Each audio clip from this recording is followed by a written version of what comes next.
Hey, David. Hey, Mickey. How you doing? I'm doing okay.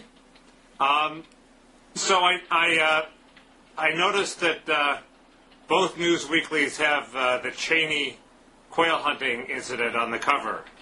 Mm-hmm. I think traditionally that's a sign that the story is over, not that it's beginning. Yes. I was worried when if they ever have blogs on the cover or blogging heads on the cover, we're through, we're finished. Well, hopefully by then we will all have cashed out. But is there any juice left in the story? I mean, Drudge, I think, completely misinterpreted, and he said, well, the mainstream media is playing another week of Cheney quail shooting coverage. And when it's exactly the opposite. Sure, well, listen, this story was so delicious, and, we didn't really learn about it till it was too late for the deadlines last week for the two news magazines to go to bed on Saturday. Of course, it happened Saturday, and they made sure no one knew about it really until midday Sunday. That's a very good point. That could be one of the secrets behind why they didn't do it. They were scared of Time News. We could probably U.S. News and World Report, too. And so I just think they had to get their licks in. I mean, it's a great story. The guy ends up with birdshot all over his face and in his heart, or near his heart. And the vice president is responsible. And there's a lot of good TikTok to it. What happened? I think they're chasing probably the end of the dog at this point in time, which I also think is unfortunate because if you look at those pieces, I forget now whether it was Newsweek or Time, but they get new tidbits out, which is sort of their stock in trade. Right. There were some good new tidbits, although I was somewhat disappointed. Well, I thought one good new tidbit was the fact that on Sunday morning, the morning after that hunting mishap, the Cheney's traveling party had prepared some sort of press release. I guess they had faxed it to Mary Matlin for advice, a former talk show host married to James Carville, and she noted that in the press release, the draft press release, it mentioned that there had been an accident, a hunting accident of some type, but it didn't say that Cheney was the shooter. I mean, talk about leaving out important pieces of information, which leads me to believe that they were still hoping that they could get away with it somehow. No, I think they clearly were, although I must admit if I shot somebody, I would be hoping I could get away with it too. But I'm not the vice president. But yes, I think not yet. That comes through pretty clearly. But the other weird thing is Madeline's involvement. As usual, when you involve Mary Madeline, she then starts blabbing to the press and makes herself the story. There's a big article by Elizabeth Buemiller in the New York Times, which I don't think serves Cheney well to have Mary Madeline out there saying, well, he had this first statement and really was terrible, didn't even reveal that he was the shooter. Why didn't she rewrite the statement and make it accurate?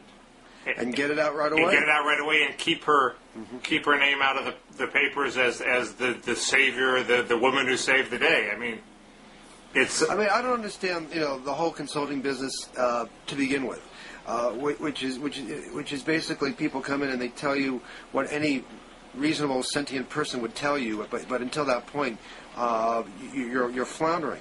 It seems to me that Cheney or people around him should already have known what to do without calling a former talk show host.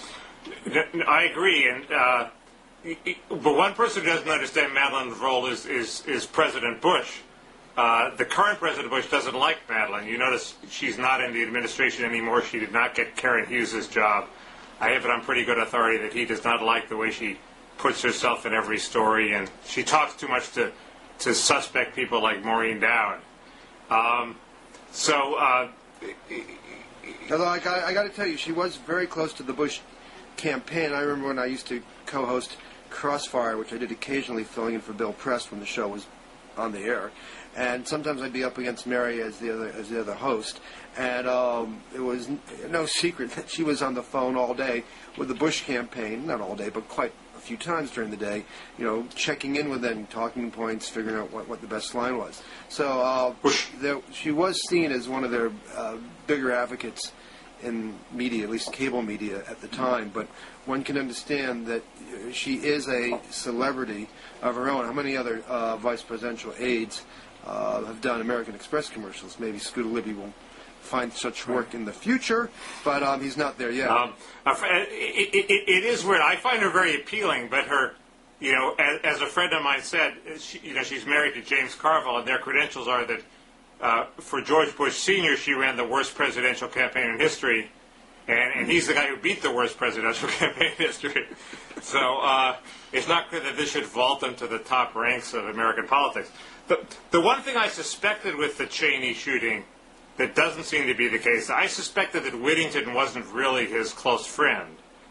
And that, well, I think there were a couple of different permutations put forward in the first day or two, whether he was a close friend, associate. I think at one point Cheney or someone for him said he was friendly with the fellow.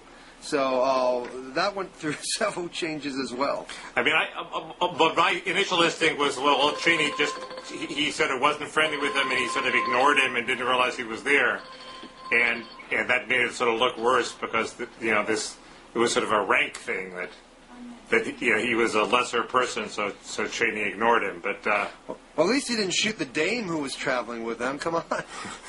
Our ambassador to Switzerland, another presidential political appointment, that would have been that would give the story a different hue. Yeah. Anyway, I don't dare go to Fire Dog Lake CSI because I have a feeling that they're going to come up with something that's going to prolong the story, and I would just as soon move on. Well, I will not fight the move on aspect of this, but I do think it is actually a bit unfortunate that we don't get a good investigation, and I say there's a small possibility. I don't think it's a probable. It's a great probability, but a relatively worrisome possibility that perhaps something untoward did happen at some point, either after the shooting or in the course of the shooting, that has been kept from the American people. Untoward, like drinking. Drinking, maybe just wobbling. Who knows? I mean, the hunting experts who said, they said that they found it odd that somehow Whittington was struck when Cheney says he was in a gully, and you're supposed to be aiming up to shoot those quails. I mean, there are things like that. I mean, it could have just been it could have been not just a regular hunting accident, but perhaps a really, really stupid one. You mean like a gun going off by accident when the guy was really 10 feet away or something? Something like that. Hey, look at me. I can, want to see my fancy gun tricks? That's possible. But I guess we should move on since we don't really know. Ring the bell. There you go. The real story that's completely blown Cheney off the blogosphere and is about to blow him off the front pages is this story about the ports, the port storm, as Drudge calls it, that the United Arab Emirates, actually a state-owned outfit, as I understand it, is buying the firm that runs 6 major American ports, and there's a huge brouhaha over that. What do you think of this? Well, I posted something earlier today, which I said, how long will it take the deep politics conspiracy theorists to find ties between this Dubai company and the Bush dynasty? And I will eat those words a little bit because it wasn't a conspiracy theorist who came up with this connection, but actually the Daily News. It turns out that Treasury Secretary John Snow and a fellow named David Sanborn, who's been appointed to head the U.S. Maritime Administration. I'm sure you're very familiar with the workings of that federal agency, Mickey. That both of these people their firms have done business with the Dubai company. And I don't know, people go around thinking that Karl Rove and others in the White House are just evil geniuses who always get everything right, except for when they're being incredibly boneheaded.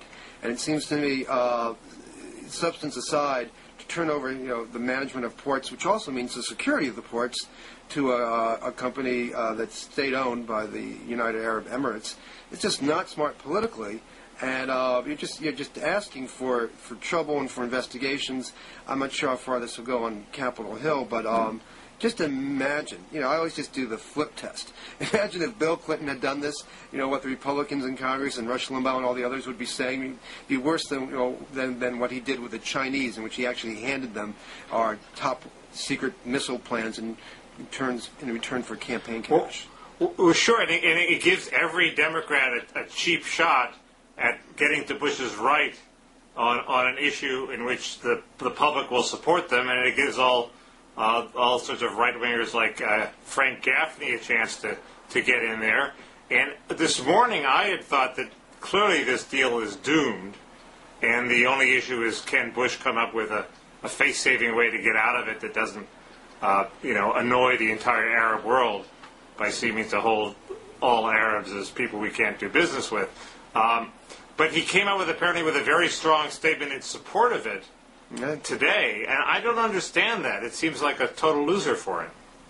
Well, I think politically it is. I mean, there's no political gain here now. If you sit back and talk about the substance of this, is this a good idea? We still are we're 4.5 years or so after 9/11, and the experts on security, Homeland Security, tell us still that port security is rather weak. The Association of American Ports, I'm getting press releases from them every couple of months saying that the port security is being underfunded by billions of dollars. And so it has been sort of a back burner issue. The Democrats tried to make it into a real issue in the last two elections and didn't get anywhere with it. On substance, it was just port security seemed maybe too esoteric to most people. But you sort of take that issue now. It's not just not providing enough port security, enough funding for this, or focusing on it, but you're actually giving management of the ports over to a company that is connected to the government of the United Arab Emirates. Without being demagogic about it, I would say it doesn't strike me as a good idea policy-wise, and politically, it looks like it's a real dog. I mean, a reasonable paranoia would. I mean, there's all this talk about, we have procedures in place, and it's really the ports are really run by Americans, and they're manned by the same Americans that were manning them before. But if you're, reasonable paranoid, all you worry about is an order that one guy should be off his watch for, a few hours on a specific day to let somebody sneak in some evil container. And I don't see how any procedures can totally guard against that. No, that's sort of the cinematic, worry here. Right. But there may be other things in terms of, to begin with, in terms of how money is apportioned to port security. Maybe a company, everybody will have their financial interest at stake here. But when it comes to lobbying for more port security, will an Arab country, an Arab company, have a better chance of getting money out of Congress, out of the administration, than an American company? Well, they seem pretty well connected. Well, there is that. There is that. Overall, it just strikes me as a bad deal. But again, I would hesitate to be overly demagogic about it. We already have enough trouble with those cartoons. Well, that's, it would have to be handled very carefully. I mean, the obvious way to do it is to pass a law saying that there could be no foreign ownership of any company that runs a port, and that would rule out the British owners as well as the Arab owners. I mean, the interesting thing about this issue ideologically is that you have, on the right, you do have conservatives who are, I would call, anti-corporate, ideological-minded, issue-driven conservatives who sometimes find common cause with people on the left, whether it's on free trade agreements, but sometimes they agree that the corporations have too much power. And then within the Republican world and the Bush administration, you always have this tension between the pro-business Republicans and the ideological Republicans. You see that, for instance, most prominently with the immigration fight. But you will see that now coming up with this issue. I think as it continues, the Bush people might say, we do business with these guys. Bush's oil friends used to do business with the Bin Laden family. Right. What's the big deal here? But other conservative populists will say, will be suspicious of foreigners and putting our security in the hands of foreign corporations. Will, I think, raise a fuss about this. Well, I don't know what Rush and others like that will do yet, but I think you're right. Frank Gaffney's and the others will scream. I get the Bush digging in his heels here. I get the same feeling I got when Dan Rather started to dig in his heels about those memos of the Bush National Guard. I mean, don't do it. You're just going to. It's going to be more trouble digging yourself out of this hole later.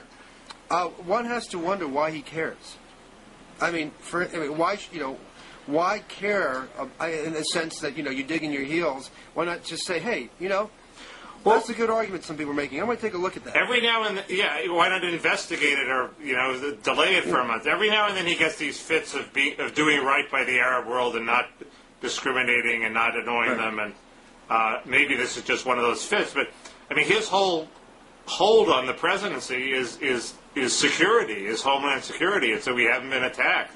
That's the last prop, and that and the economy are the last props under his government. And if I were working at the DCCC, the Democratic Campaign Congressional Committee, I would be looking at all those ports that are going to be owned by the Arab company now, and seeing if there are any competitive districts nearby them. Probably not. They're probably mainly, nice blue state areas. But I'm just wondering, if there are one or two races where this might come into play. Well, good point. Okay, well, we'll be watching that. I don't want to be defensive of Bush, but if I were, I would fear the worst for him. There was a conference in Washington about weapons of mass destruction. It was supposed to show us that Saddam really had them. Did you go to that conference? No, actually, I was supposed to go. In my capacity as a member of the editorial board of pajamasmedia.com and one of their featured bloggers. You were commanded to go by the head pajama? I wasn't. I was requested to go by the head pajama, Roger L. Simon, and it just happened to turn out that my kids had drama class that morning. So I put my priorities straight and gave up the chance to listen to a lot of right-wing people talk about how Saddam really had WMDs in order to watch my 6-year-old dance to the wonderful music of Grease, the musical. There's a cheap shot in there somewhere, but Mike. No, but I got a full report afterwards, and of course, I'll promote pajamasmedia.com. People can go there for themselves, or they seem to have a dozen or so bloggers blogging about this. But you can get the facts there. But what it turned out was there were all these tapes that a former UN inspector had gotten. Somehow, I think he'd been asked to translate them because they're in Arabic, tapes between conversations with Saddam Hussein and others, which all predate the invasion of Iraq by several years, and in which he is discussing, say, in the mid-'90s, how we can fool the inspectors and how we can, still have weapons of mass destruction. I mean, there is no doubt, there's no question that Saddam Hussein wanted to have weapons of mass destruction, had them at a time, wanted to fool the inspectors at a time. All that stuff is historically established, and there's no debating it. The only relevant question is, in the years up to the invasion of Iraq, particularly after '98, when the inspectors left, had he built up a stockpile or started up the nuclear weapons program that the inspectors, the IAEA inspectors, had shut down and dismantled in 1998?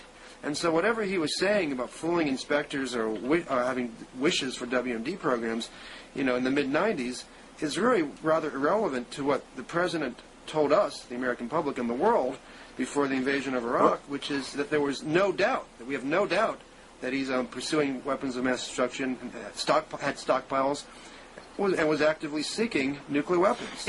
None of this changes that. It seemed to be a total bust. I think that the Roger and the people who were sort of hoping that this would prove that Saddam had WMDs would have been better advised to go see your son's production of Grease, because this was there's the cheap shot.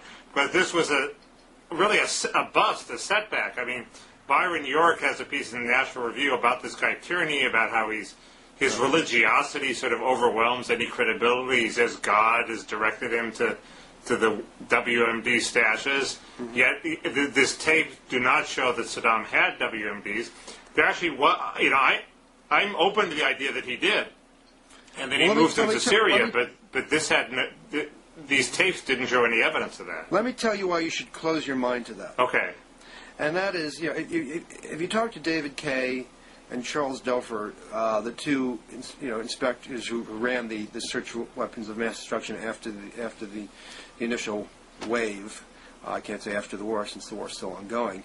I mean, they will tell you that they it wasn't a matter of looking for the actual weapons and as if they could have been moved to some Walmart somewhere. It was what they both did, and it was actually a very smart way of going about it. Was they looked for anybody, any witnesses. If you've built weapons of mass destruction, if you're storing them, if you're maintaining them, if you're transporting them, if you have a nuclear weapons program, there are going to be lots and lots of people who are involved, from the janitor on to the guys, the top ministers overseeing this. Mm-hmm. And so they went looking for anybody who could give them credible testimony that these things either existed or had existed or were being produced or were being sought after. And David Kay tells me that he had literally a slush fund of millions of dollars. Put on a big sign. You could be rich if you could give me any intelligence, any information on this. They got absolutely nothing from nobody. I mean, that's just it. The whole notion. And we every couple of months, stories bubble up. Reports that the weapons of mass destruction were moved to Syria. The bottom line is that both Charles Dofer and David Kay are pretty firm on this. They leave open, the possibility that they missed something, but they're pretty firm saying there was nothing there to be moved. What about these two generals who've come forward? One general. I read Lucien, and every few weeks there's been some Iraqi general who says, "Oh, we moved them to Syria." Yeah, well, there was one guy who came out recently, an Air Force general who has a book, and he claimed that in the weeks, I guess, before the invasion, there were dozens of flights from Iraq to Syria in which they took all the seats out of these airliners and shoved the planes full of weapons of mass destruction. And he didn't see it himself. He knows about this because he talked to two pilots who flew those planes, but now they're flying for airlines in European nations, and they won't come forward. I mean, again, you go back to what David Kay and Charles Dofer say, and you can read the Dofer report. I mean, he talks about all the people he talks to, and they found that they both found that there was no program. There was nothing that could have been produced, and it seems to me possible that somebody squirreled away something somewhere at some point in time, and maybe that will bubble up. But in terms of an institutional program to either maintain and store and produce chemical and biological weapons, and a program to develop nuclear weapons, there was nothing. It's certainly nothing significant, and nothing approaching the levels that Bush and the war backers here depicted them. What about the Saddam Al Qaeda connection? I think this conference was supposed to shed some light on that too. Yeah, I think that's got even less attention. Again, I didn't see any tapes that came out that sort of said, "Aha, we have to, this new guy Bin Laden, he's promising. Let's bet on that horse." But again and again and again, all the intelligence, everyone who's looked at this, is just not, except for Stephen Hayes at the Weekly Standard, have not come up with any of the operational links. And were there contacts? There may well have been contacts. I would expect that intelligence. This thing keeps slipping out. You can't see this, Mickey. But I would say that intelligence services for lots of Middle Eastern or Arab countries were probably at some point keeping tabs on Al Qaeda. But the question always was whether there was an operational relationship. Bush told us, I think it was November 2002, that Al Qaeda was that Saddam Hussein was dealing with Al Qaeda. But there was some sort of tacit cooperation where Saddam agreed to look the other way or not to attack. I remember it's not true that there was no cooperation. No, there were contacts, but the biggest thing they talked about was that Saddam and Iraq had provided training in chemical weapons and explosives to Al Qaeda. Turns out that came from just one Al Qaeda source, a guy named Al-Libi, who then recanted. Why can't you take my view on it is sort of it's a little like the relationship between Bill Clinton and Patricia Duff Medavoy. I mean, they hadn't met, they didn't have an affair, but it was only a matter of time. Before it was rudely interrupted. It was only a matter of time before Saddam got together with Osama. I'm not quite sure. That's very much an Austin Powers view of the world, or all the evil doers meet together in some high-tech conference room with exploding chairs. I've become very cinematic now that I'm here in Hollywood. Well, that may be it. And again, listen, I think Bush had an argument for war before the war. I think if he'd come and said, listen, Saddam can't be trusted. We don't know whether he has weapons of mass destruction, but he's had them in the past. Maybe we've kept him in the box, but we can't do that forever. And after 9/11, the stakes go up. And again, all one has to do is imagine that he gets together with Al Qaeda, not that he has, and think about how terrible it would be. Given these prospects, isn't it prudent to take him out beforehand? Now, the question I have is whether the American public would have gone for that that's an honest policy argument. Right. I'm not sure they would have, which is why they went with the scare the people now plan. Right. He could have made an honest implant democracy in the Middle East argument too, but he felt that wasn't enough either. Well, that definitely would not have gone over, I think. Yeah. And probably with good reason, although that actually brings us to our next topic, so I'll ring the bell. Good. Francis Fukuyama has an essay in the New York Times where he basically argues that the war wasn't worth it. And he sort of renders a negative, says history is going to render a negative verdict on Iraq, and the neoconservative movement, of which he was, I don't know if he was a part or not, you tell me, is in shambles. And it's an odd essay that's caused a lot of talk. I have some views on it, but what did you think? Well, I thought it was actually a very well done and valuable essay. I mean, he's tremendously harsh on the war in Iraq, challenging not just the neoconservative position, but that of the Bush administration, saying that the costs at this point in time seem to far outweigh any benefits, and that history's judgment will likely be very harsh on this. And then he sort of spins away from that to talk about the whole how this fits into the whole neocon view of the world, which is to promote American hegemony. I like saying that, American hegemony, and to do so in a messianic fashion under the banner of promoting democracy. And he talks about how that doesn't always lead to greater security, and that the imposition of democracy on countries abroad is a rather problematic endeavor. Not that one should not.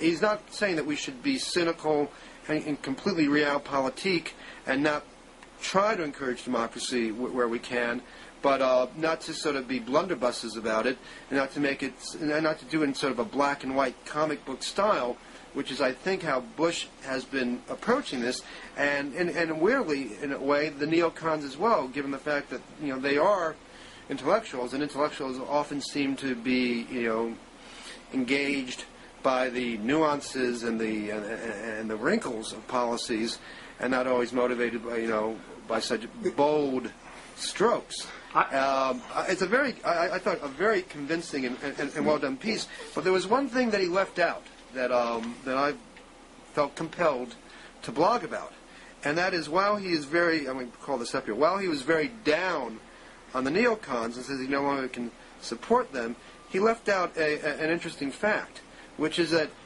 about 9 days after September 11th, sort of the neocon Central Command, the Project for a New American Century, headed by Bill Kristol, sent a letter to Bush saying, well, yeah, we have to go after Al Qaeda, but Iraq, that's really the deal to do here. That's really what we have to focus on now. Iraq, and we, if that means getting rid of, they say we have to get rid of Saddam Hussein by all necessary means.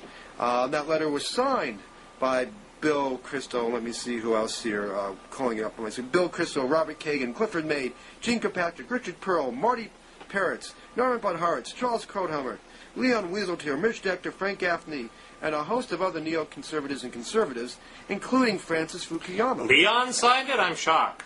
Yeah, I know. You couldn't tell where I was heading there, I'm sure. And but what's interesting is this was the sort of the explosion of the neocon moment after 9/11. A lot of these people had been talking about going into Iraq for years, and people may forget this, and maybe they didn't pay attention at the time because there were bigger things to think about. But literally, in the days after 9/11, you had a lot of the neocons at AEI and writing op-ed pieces and writing for the National Review, Jim Woolsey, the former CIA director, all saying, listen, now's the time to focus on Iraq. And Francis Fukuyama was right aboard that train. And he doesn't fess up to that really in the piece. No, he doesn't. I think the piece would have been more powerful if he'd explained how he got sort of swept up by that and then saw the error of his ways. I agree. I thought the whole, he's a smart guy, and he's always, and it's certainly a well done piece, but it's way too fashionable. It seems to me he's too pessimistic about Iraq. He sort of says it's more of a failure than probably even he thinks. And he's so fashionably pessimistic about democracy. Oh, Hamas won. Oh, the Shiite religious parties won. That even he doesn't bite. He takes it all back at the end of the piece and says, well, in the long run, democracy might work well in Palestine because you could only make peace with Hamas. You couldn't make peace with Fatah, and it might even work well in Iraq. And he's sort of a phony piece in that respect. He has not abandoned the neocon push for democracy. He just thinks it should be pursued a little more realistically, which is a sensible position, but it sort of belies the incredibly pessimistic confessional beginning of the piece. Well, I think the pessimism at the start of the piece is far more geared to Iraq than anything else, and we're all guessing here about how bad or not so bad it might turn out. But at this point, in terms of what it's done to the America's position in the world and what it's done to America's ability to be engaged elsewhere, I think is pretty undeniable. Which is, I think, what sets him off perhaps the most, because he is one of those geostrategists who would like to see America doing all sorts of things around the world, and now believes that that's virtually impossible because of what's happened in Iraq. Do you really think that if we hadn't invaded Iraq that we would be ready to go after North Korea? I mean, there's a reason we can't go after North Korea, because they would, before we could get to them, they would destroy Seoul. Yes, no. So we weren't going to go after them anyway. No, that is true. Iran might be a little bit of a different case, because hopefully they don't have anything yet. But nevertheless, I'm not even talking about military action. I think in terms of being a world leader and calling for certain values and engaging in tough non-military diplomacy, that has been dealt a blow, and that America is particularly weak, and it might be weaker now in dealing with North Korea because Russia, China, all those other countries that you need to rope into these things may be less ropeable because of Iraq. Right. You have to speak up a little because I'm having trouble hearing you. But the one thing I thought he left out of the piece was Israel. He's trying to explain why did all these neocons all of a sudden gravitate toward attacking Iraq. Right. He doesn't even mention Israel, which... Well, that is always the delicate elephant in the room. But he could have brought it up. No, he could have, because they're all on record. They're all on record going back to the to the 90s, mid 90s, and so on, as favoring a military showdown with Saddam Hussein, not to promote democracy in the region, but to promote strategic stability that will be useful for Israel. I mean, Richard Pearl, Doug Feith, Bill Kristol, all these folks, are on record as being in favor of that. I mean, the whole notion, if you look at their calls for war against Iraq in the 90s and prior to 9/11, and even the ones immediately after 9/11, you don't see a lot of democracy talk. You really don't. That came about really after the Afghanistan campaign. Interesting. But I just think if you're listing 5 factors, you could have listed it as one of the factors. Nobody would have given him grief for that. It's sort of so obvious that. No, I think you should have. I mean, that's a big part of the history here. Particularly when you have a lot of the neocons who are actually working for think tanks that were more or less affiliated with the Likud party in the 90s. I mean, this is not being conspiratorial. You find this stuff on the web. People are, they don't hide this.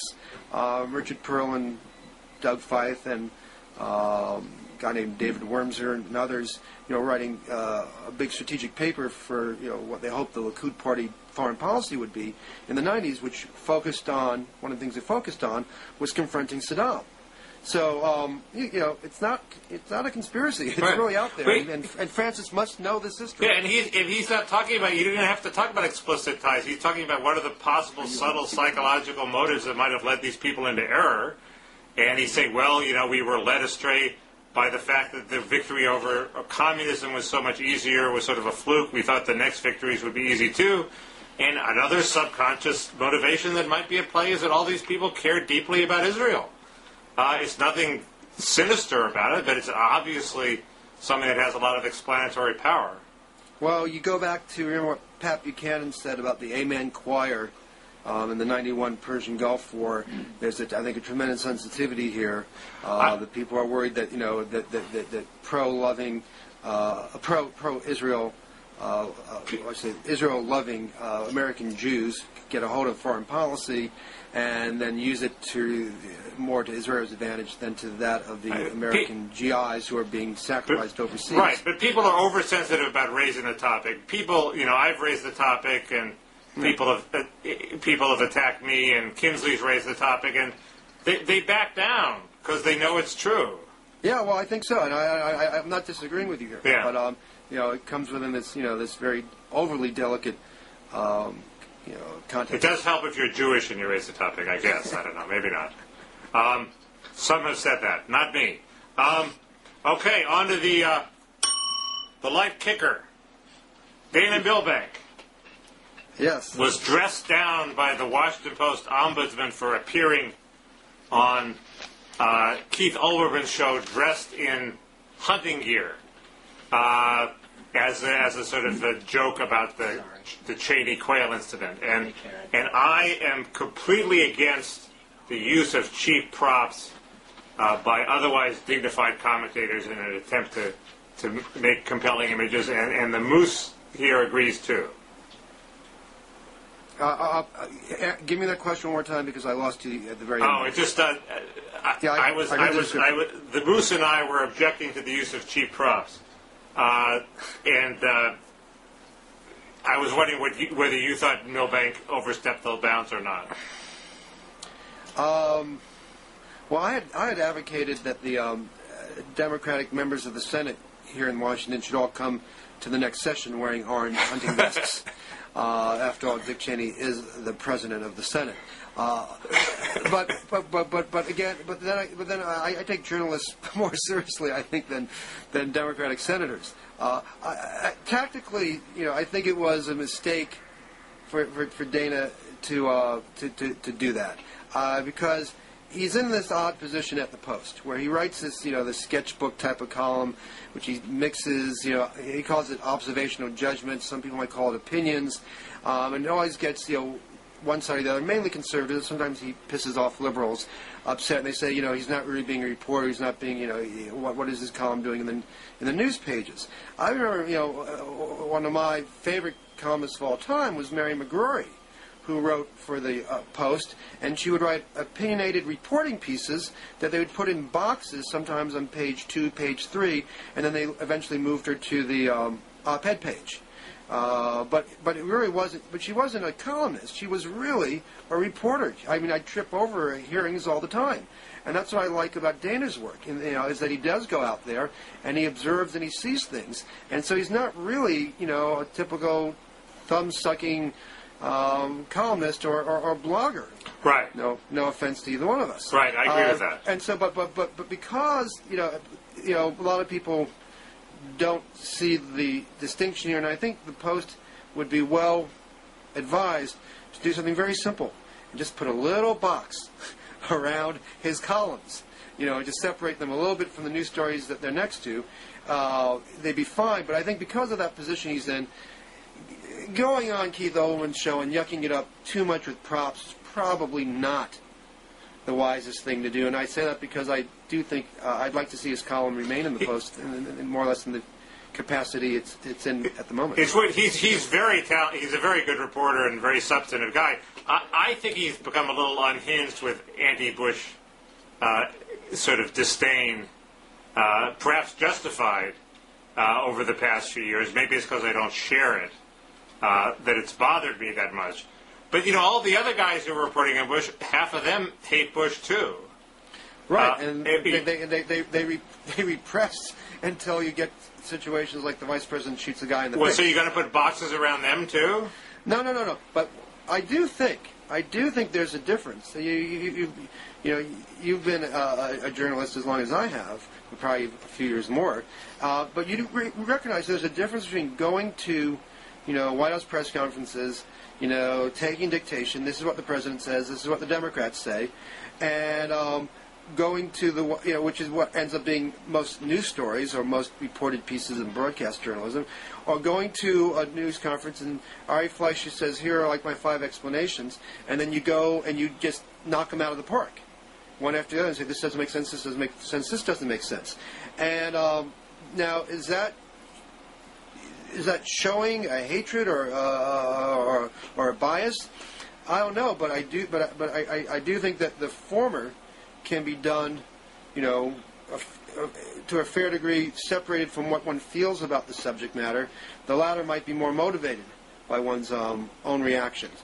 As a guy who wrote a book called The Lies of George W. Bush, I can't really say that I think Dana's gone over the top here in his anti-Bush criticisms, but I really think that ultimately the job of journalism should be not to just display the world, but to explain it. And I think he does a pretty good job of that. No, I guess I agree, and I guess there is a line there.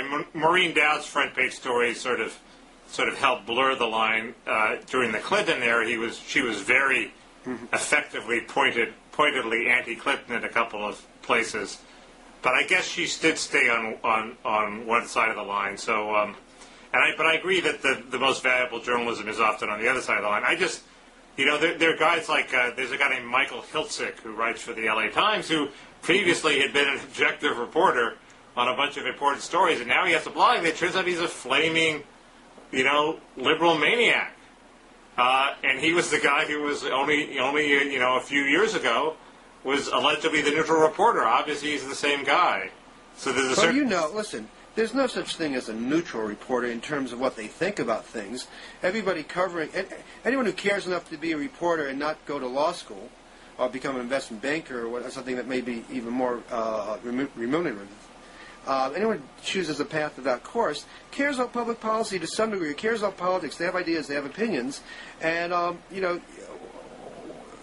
is it surprising that when they are unhinged or untethered from the obligation to play it straight, that they express, Right. strong opinions? No, it's not. But that's why I sort of wondered why everybody was piling on Dana. I think it's more of a fashion criticism than anything else. But no, I agree. The box would be a good idea. I should say that Dana is now writing stuff for Slate, so he's sort of a colleague of mine. Mm-hmm. So I have that conflict of interest, and I like him personally. Anyway, no more cheap props unless you're doing TV on a blog. I think so. Listen, he's a target himself, so he should keep the hunting gear back in the closet. Definitely. Okay, well, it's been real. Or virtual. Thank you. See you soon. Okay, thanks a lot. Okay, see you then. Bye. Bye.